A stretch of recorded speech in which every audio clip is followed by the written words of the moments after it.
Hello friends, कैसे हैं आप लोग ज़रूर भले चंगे होंगे। आज है 30 जून और दिन है गुरुवार।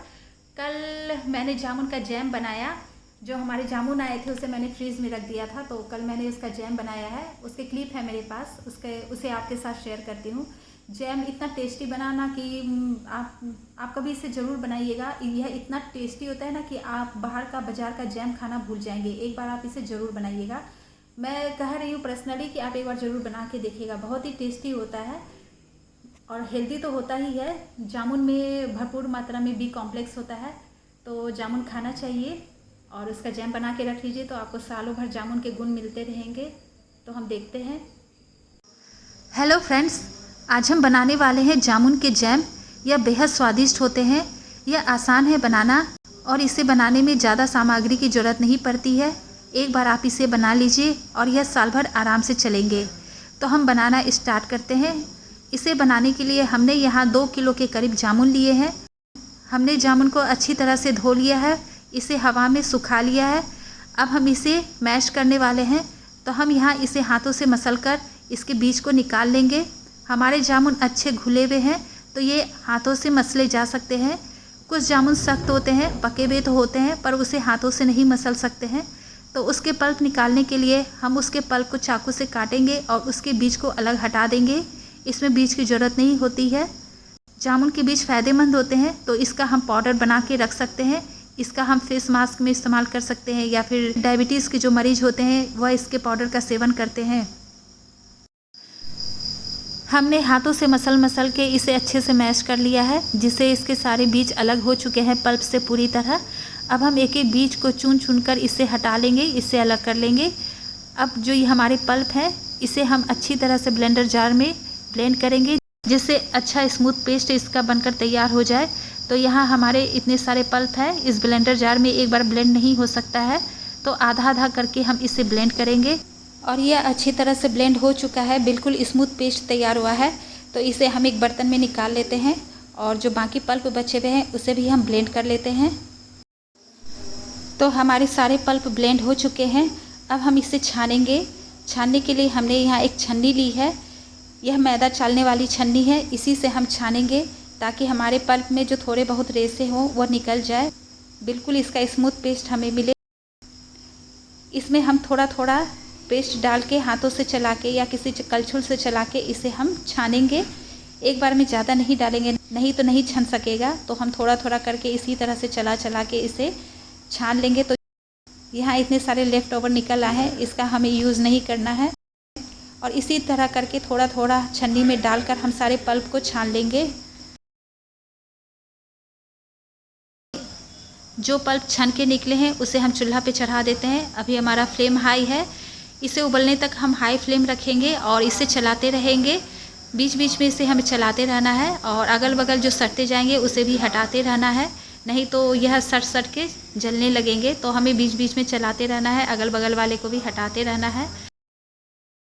इसमें उबाल आ चुका है। अब हम इस जगह चीनी डालते हैं। चीनी हमें इसका आधा लेना है, तो हमने ग्राइंडर जार से ही इसका मेजर किया है। 2 बार में हमने इसे ग्राइंड किया है, तो 1 जार हमने चीनी ले लिया है और इस चीनी को हमने डाल दिया है। और अब यह गाढ़ा होना शुरू हो गया है। तो जब यह गाढ़ा होना शुरू हो जाएगा तो इससे छींटे उड़ने लगेंगे। तो इस स्टेज पे हम फ्लेम को बिल्कुल लो कर देंगे, जिससे इसके छींटे नहीं उड़ेंगे और हाथ भी नहीं जलेंगे। बीच बीच में इसे हम चलाते रहेंगे। छींटे उड़ते उड़ते 5 मिनट हो गए हैं, यह और गाढ़ा हो गया है। इस स्टेज पे हम इसमें कॉर्नफ्लोर डालेंगे। कॉर्नफ्लोर हमें आधा कप डालना है।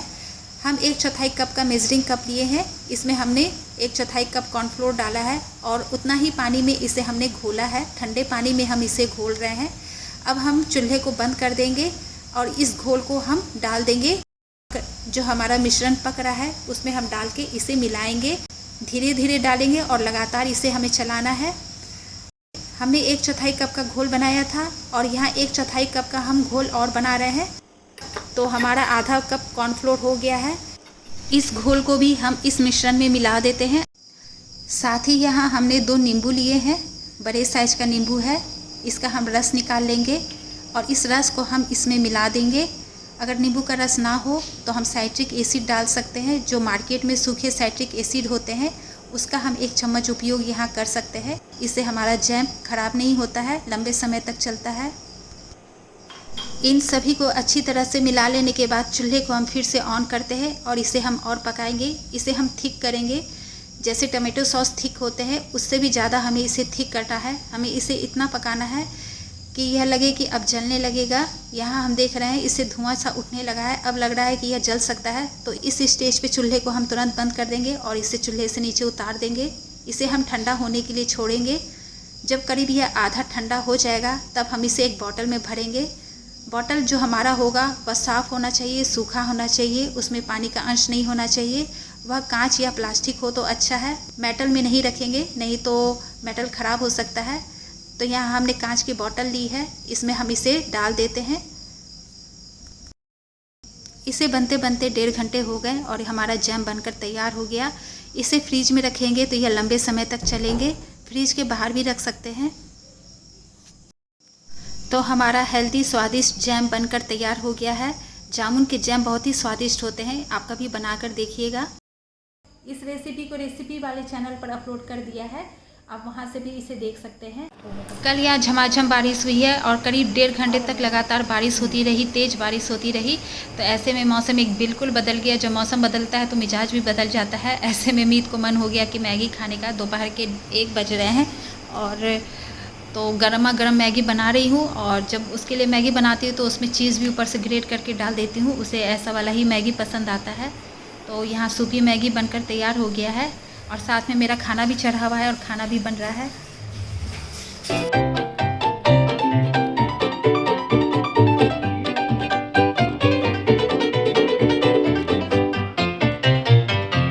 शाम में रैम्बो टहल के आया तो उसके शरीर में इधर उधर कीचड़ के छींटे पड़े हुए थे, तो उसे मैंने नहला दिया है। और नहाने के बाद तो मैं तो उसे अच्छे से तो टॉवेल से पोंछ देती हूँ, मगर इतना में उसका मन नहीं भरता है। तो वो जहाँ भी कालीन देखेगा वहाँ पे शरीर वहाँ पे पूरी तरह सो जाएगा और लोट लोट के अपने शरीर को रगड़ रगड़ के पोंछेगा। अभी तो बहुत रगड़ रगड़ के पोंछ रहा था, उसका वीडियो नहीं बना पाई। जैसे ही बनाने लगी तो यह शांत हो गया, स्थिर हो गया, बस थोड़ा सा रगड़ा, फिर उसके बाद उठ के खड़ा हो गया।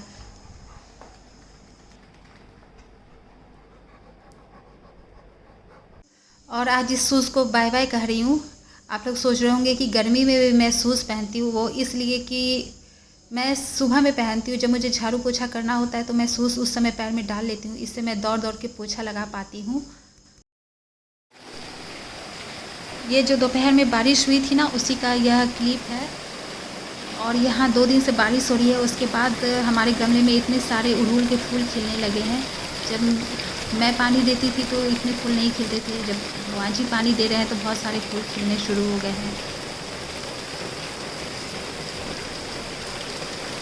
वीडियो को यहीं पे एंड करती हूँ। अगले वीडियो में मैं फिर मिलूँगी, तब तक आप स्वस्थ रहे, मस्त रहे। Bye bye.